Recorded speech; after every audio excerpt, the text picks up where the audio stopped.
Praise the Lord. இந்த அருமையான சந்தோஷமான நல்ல காலை நேரத்துக்காக கர்த்தருக்கு நன்றி சொல்லுகிறேன். கர்த்தருடைய பிள்ளைகளாகிய நாம் ஆண்டவரில் எப்போதும் சந்தோஷமாக இருக்க வேண்டும் என்று தேவன் விரும்புகிறார். வேதம் அதை சொல்லுகிற போது ஆண்டவரில் களிகூற வேண்டும் என்று சொல்லுகிறார். நினைத்து கர்த்தர் அவருடைய செய்கைகளால் நம்மை மகிழ்ச்சியாக்குகிற தேவன். அதை நினைத்து நினைத்து நினைத்து ஆண்டவரில் களிகூறுகிற ஒரு அனுபவம் நம்முடைய இருதயத்திற்கு எப்போதும் தேவை. அதுதான் நமக்கு பலன் என்று வேதம் சொல்லுகிறது. கிறிஸ்தவ வாழ்க்கையில் நமக்கு ஒரு ஸ்ட்ரென்த் கொடுக்கிறது ஆண்டவரில் சந்தோஷமாக இருக்கிறது. ஆகவே தான் பிலிப்பியர் 4ஆம் அதிகாரம் 4வது வசனத்தில் அப்போஸ்தலனாகிய பவுல் சிறைச்சாலையிலிருந்து சொல்லுகிறார், கர்த்தருக்குள் எப்பொழுதும் சந்தோஷமாயிருங்கள், சந்தோஷமாயிருங்கள் என்று மறுபடியும் உங்களுக்கு சொல்லுகிறேன். ஆண்டவரில் எப்போதும் சந்தோஷமாய் இருக்கும்படியாக சொல்லுகிறார். தீர்க்கதரிசி எழுதும்போது அவர்களுக்கு தானியமும் திராட்சரசமும் இருந்த காலத்தின் சந்தோஷத்தை பார்க்கிலும் அதிக சந்தோஷத்தை எனக்கு தந்தார். நம்முடைய ஆத்துமாவை அழிவின் குழிக்கு விலக்கி ரட்சித்து ஆண்டவர் நம்மை பராமரித்து வருகிறார். அதை பார்க்கிலும் இன்னொரு சந்தோஷம் இந்த உலகத்தில் நமக்கு இல்லை. காரணம் என்ன? நம்முடைய ஆத்துமா முழு உலகை காட்டிலும் விலையேற பெற்றதாகியிருக்கு. மனுஷன் உலகம் முழுவதையும் ஆதாயப்படுத்தினாலும் தன் ஆத்துமாவை நஷ்டப்படுத்தினால் அவனுக்கு லாபம் என்ன என்று வேதம் கேட்கிறது.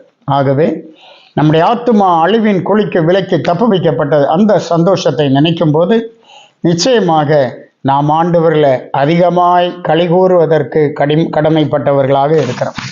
உலகத்தில் கூட துன்மார்க்கனுக்கும் சந்தோஷம் இருக்கிறது.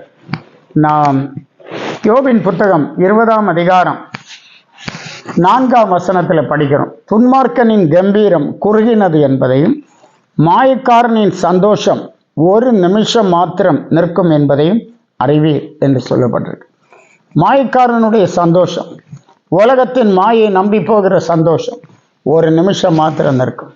துன்மார்க்கனுடைய சந்தோஷம் குறுகினது. ஆனால் தேவனுடைய பிள்ளைகளோ நித்திய காலமாய் தேவனிடத்தில் களி கூறலாம். அவர் அதை விரும்புகிறார். அதற்காக அவர் நன்மையான காரியங்களை நமக்கு செய்கிறார். இன்னும் கூட சந்தோஷத்தை குறித்து நாம் படிக்கும்போது நீதிமொழிகள் 12ஆம் அதிகாரம் 20ஆம் வசனத்திலே பார்க்கிறோம். தீங்கை பிணைக்கிறவர்களின் இருதயத்தில் இருக்கிறது கபடம்.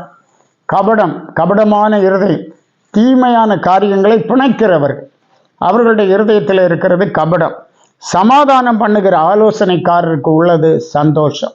யார் யார் எங்கெங்கு சமாதானம் பண்ணுகிறார்களோ அவர்களுடைய இருதயத்தில் சந்தோஷம் இருக்கும். இந்த காலை நேரத்திலும் கூட நாமும் கர்த்தருக்கு பிரியமாய் சமாதானம் பண்ணுகிறவர்களாக காணப்படுவோம்.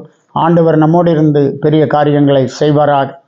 கர்த்தராகிய இயேசு இந்த உலகத்தில் இருந்தபோது சீஷர்களிடத்தில் தம்மை நோக்கி ஜெபிக்கும்படி அவர் கேட்டுக்கொண்டார். யோவான் 16ஆம் அதிகாரம் 24ஆம் வசனத்திலே பார்க்கிறோம். இதுவரைக்கும் நீங்கள் என் நாமத்தினாலே எங்கும் எதையும் கேட்கவில்லை, கேளுங்கள், அப்பொழுது உங்கள் சந்தோஷம் நிறைவாயிருக்கும்படி பெற்றுக்கொள்வீர்கள் என்று சொல்லுகிறார். எப்போது ஆண்டவருடைய பிள்ளைகளுடைய சந்தோஷம் நிறைவாயிருக்க வேண்டும். அதற்காக கர்த்தரிடத்தில் நாம் கேட்க வேண்டும். என்ன கேட்டாலும் அவர் நமக்கு தருகிறார். கேளுங்கள், கொடுக்கப்படும் என்று சொல்லுகிறார். இந்த அருமையான நேரத்திலும் கூட கர்த்தருடைய வழிகளை பற்றி கொண்டு விசுவாசத்தோடு ஆண்டவருடைய அன்பிலே நிலைத்திருந்து ஆண்டவருக்காய் காணப்படுவோம். கர்த்தர் உங்களை ஆசீர்வதிப்பாராக. ஜெபிப்போம். சர்வ வல்லமையும் மிகுந்த கிருபையும் உள்ள எங்கள் பரிசுத்த பிதாவே, நாங்கள் துதிக்கிறோம். ஆசீர்வாதமான இந்த அதிகாலை வேளைக்காக நன்றி சொல்கிறோம். நீர் நேற்றும் இன்றும் என்றும் மாறாதவர், எங்களை அதிகமாய் நேசிக்கிறவர், எங்களோடு தங்கி இருக்கிறவர். ஆண்டவர் தாமே எங்களை தாங்கி நடத்தும். உடைய பிள்ளைகள் ஒவ்வொருவர் மேலும் கிருபை இருக்கட்டும். இவர்கள் சந்தோஷம் நிறைவாய் இருக்கட்டும். ஆண்டவரே ஆசீர்வதி. இயேசு மூலம் கேட்கிறோம் பிதாவே. ஆமென். ஆமென். God bless you.